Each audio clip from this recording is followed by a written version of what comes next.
Hello friends, मैं हूं वरुण और आप सब लोग देख रहे हैं वरुण यूनिवर्स। आज मैं आपको दिखाने वाला हूं 2018 में आई underrated horror thriller movie Raccoon Valley का ब्रेकडाउन। इसके डायरेक्टर हैं टर्नर क्ले। इस मूवी की खास बात है इसका बजट, जो सिर्फ $75 में बनी है। और आज के टाइम में सब इतने कम बजट में मूवी बनाना पॉसिबल नहीं है, और शायद इसलिए मेरी इस मूवी को लेकर एक्साइटमेंट ज़्यादा बढ़ रही है। आइए देखते हैं इस मूवी का ब्रेकडाउन और देखते हैं क्या है खास इस मूवी में।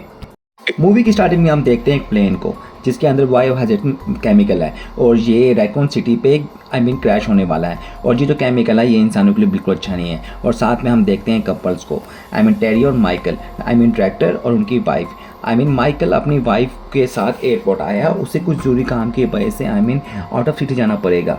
और सबसे बड़ी बात ये है, उसकी वाइफ टेरी ना तो सुन सकती है और ना ही बोल सकती है। कार क्रैश में इसकी पूरी फैमिली ख़त्म हो गई थी, माँ बाप, एक छोटा भाई, मतलब तीनों। उस हादसे से कभी उबर नहीं पाई। माइकल तो पूरी कोशिश करता था कि इसको कभी छोड़ के ना जाए, पर एक ऐसा काम पड़ गया था जिसकी वजह से इसको छोड़ के जाना पड़ा था। बट माइकल की मॉम यहीं इसी टाउन में रहती थी। दैन वो अपनी वाइफ को कहता है कि आप वहाँ भी जा सकते हैं। तो जैसे ही टैरी घर जाती है, घर से नहाने के बाद वो निकल पड़ती है अपनी मम्मा के पास। हम ऊपर आसमान में वही प्लेन देख सकते हैं जो कुछ टाइम में क्रैश होने वाला है। और उसके बाद रेडियो में वही न्यूज़ चल रही थी इस प्लेन क्रैश को लेकर कि एक सिटी में प्लेन क्रैश हो गया है। और हम साथ में मॉम के घर के ऊपर के जो बादल हैं वहाँ पे साफ देख सकते हैं वो कितने काले हो गए हैं। तब पूरी सिटी में इन्फेक्शन फैल चुका हुआ है। टैरी पहुँचती है मॉम के घर। वो दोनों लंच करते हैं। टैरी पी थी दूध और मॉम पी थी पानी। ये गलती कर दी मॉम ने, क्योंकि इन्फेक्शन पानी से ही फैलेगा, क्योंकि पानी में उसके केमिकल्स के जो जम्स वगैरह हैं वो पानी में जा चुके होंगे, और जिसके वजह से आपको धीरे धीरे अपना असर दिखाएंगे। उसके बाद मॉम में घर से निकलने के बाद उसका फ्यूल भी हम देखने ख़त्म होने वाला है। जैसे वो घर पहुंचती है उसके बाद हम देख सकते हैं कि बार बार टीवी और साथ में रेडियो में भी अनाउंसमेंट गवर्नमेंट कर रही है इस केमिकल अटैक के बारे में। अनाउंसमेंट में दिखाया जा रहा है कि गवर्नमेंट अनाउंस कर रही है कि जो लोग भी क्या बोलते हैं इस केमिकल अटैक्स से बच चुके हैं वो स्कूल के बाहर मिल सकते हैं, और गवर्नमेंट उन्हें वहाँ से पिक कर लेगी। और जो लोग इन्फेक्टेड हैं उनको सिटी में ही रोका जाएगा और उनका इलाज किया जाएगा। सब कुछ बकवास है ये। गवर्नमेंट ऐसा कुछ नहीं करने वाली है। गवर्नमेंट सिर्फ उन लोगों को इन्फेक्टेड हैं उन लोगों को सिटी को ब्लॉक करेगी, दैन उन लोगों को ख़त्म कर देगी, क्योंकि गवर्नमेंट नहीं चाहती कि ये सिटी से ये वायरस कंट्री में पहुँचे और कंट्री से पूरी दुनिया में। वैसे तो एक अपलिफ्ट स्टार्ट हो जाएगा और ये एक बहुत बड़ी समस्या होगी इस देश के लिए।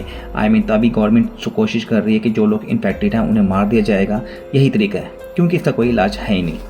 लेकिन इन सबसे बेफिक्र टैरी, जिसे ना कुछ सुनाई देता था और ना कुछ बोल पाती थी, वो तो अभी तक समझ भी नहीं पाई थी कि ऐसा सब कुछ क्या हो रहा है और वो कितनी बड़ी मुसीबत में फंसने वाली है।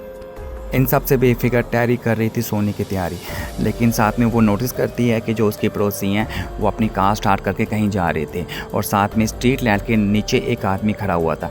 वो इन सब चीज़ों को समझ नहीं पाई, तो वो अपने क्या करती है, घर के सिक्योरिटी लॉक्स को ऑन करती है और बेफिक्र होकर सो जाती है। और नेक्स्ट मॉर्निंग में हम देखते हैं उसे अपने गार्डन में घास खाते हुए। वहाँ चारों तरफ सन्नाटा था, लेकिन उसने ऐसा कुछ फील नहीं किया, क्योंकि ना तो उसे सुनाई देता था और ना ही वो बोल पाती थी।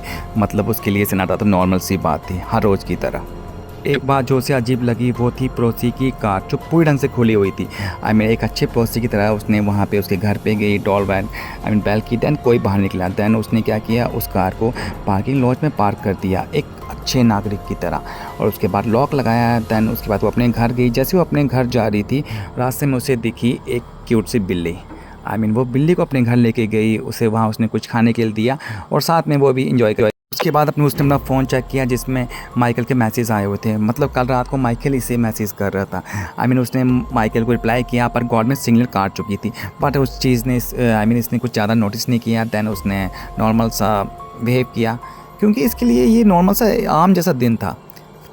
जब वो नहाने लगी तब पानी ख़त्म हो गया। असल में ये वो वाला पानी ख़त्म हुआ है जो पहले से यहाँ मौजूद था।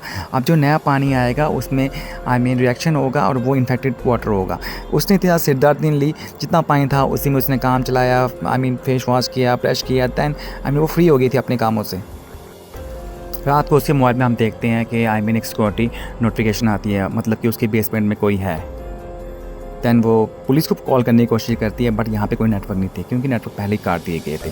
दैन वो डिसाइड करती है कि मैं जाके चेक करूँगी।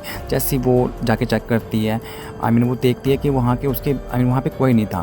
दैन वो अपने घर पे आती है तो देखती है कि वहाँ पे ऑलरेडी वो अनलॉक कर दिया गया है और शायद वहाँ पे कोई है।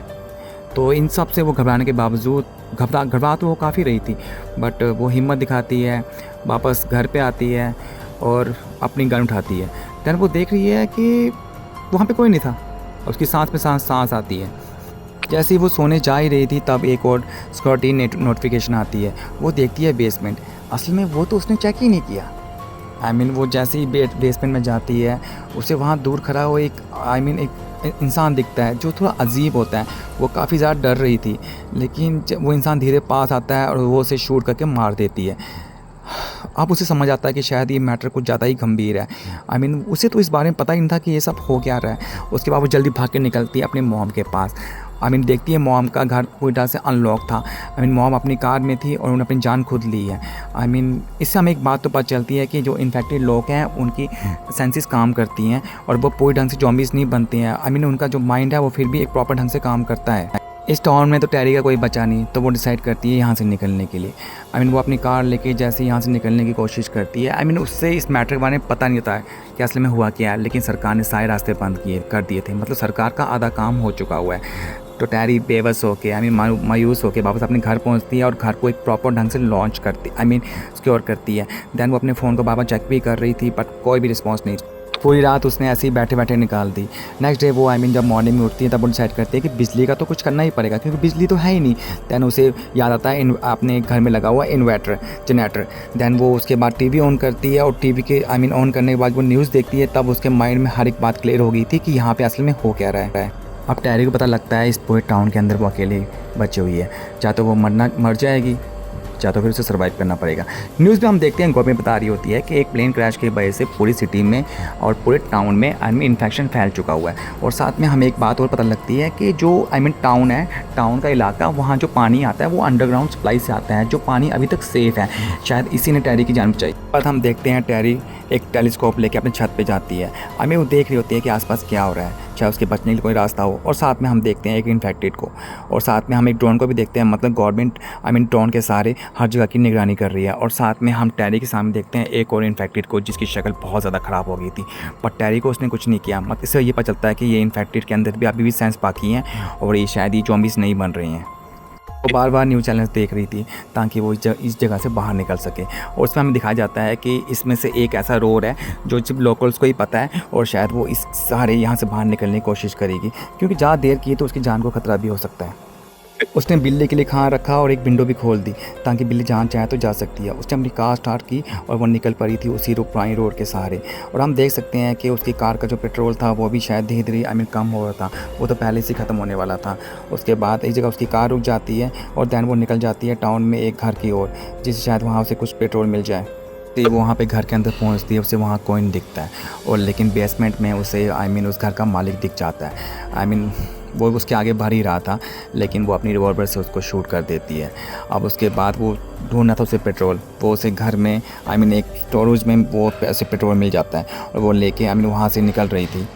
काफ़ी देर के सफ़र के बाद रास्ते में उसे एक ड्रोन भी दिखता है और एक इन्फेक्टेड भी, लेकिन उन सबको अवॉइड करके वहाँ से जाके अपने कार के पास काफ़ी लंबे सफ़र के बाद पहुँच जाती है। अपने कार में पेट्रोल डालती है और स्टार्ट करने की कोशिश करती है, बट वो स्टार्ट नहीं हो रही होती है। वो समझ गई थी कि कोई ना कोई प्रॉब्लम है। असल में उसने पेट्रोल की जगह डीजल डाल दिया होता है। अब उसकी सारी मेहनत बेकार गई। मतलब जितना उसने लंबा सफ़र किया, थक हार के आई, लेकिन सब वेस्ट किया। उसने ये सोचा कि अब से दोबारा वहाँ वापस जाना पड़ेगा, पेट्रोल ढूंढना पड़ेगा। बट अब उसने घर जाने का डिसाइड किया। उसने सोचा कि अगर मरना है तो घर पर ही मरती हूँ, क्या ही कर सकती हूँ मैं। और वो अपने घर पहुँचती है। मैंने सोचा था कि वो बिल्ली चली गई होगी, लेकिन वो वहीं पे थी। हमें एक बात और पता चलती है कि असल में ये बचपन से ऐसी नहीं थी। उस कार क्लैश के बाद ही इसको जिस बोलने और सुनने की सेंसेस ख़त्म हो गई थी, क्योंकि इस पर इतना बड़ा धक्का लगा था। उसके बाद इसने कभी बोलने की कोशिश नहीं की और वो सच में टूट चुकी थी अंदर से। हम देखते हैं उसके मोबाइल में एक नोटिफिकेशन आई थी, मतलब उसके बेसमेंट में कोई है। जैसे वो बेसमेंट में जाती है उसे वहाँ पे ढेर सारे सोल्जर दिखते हैं। वो समझ गई थी गवर्नमेंट ने सोल्जर्स को भेज दिया है उसे ख़त्म करने के लिए, बट वो इन्फेक्टेड नहीं थी। तो दैन वो इस चीज़ से सर्वाइव कर गई और वो अब सही जगह पे है। ये स्टोरी बहुत अच्छी। इसके साथ ही ये ब्यूटीफुल सी कहानी ख़त्म हो जाती है। Thank you guys.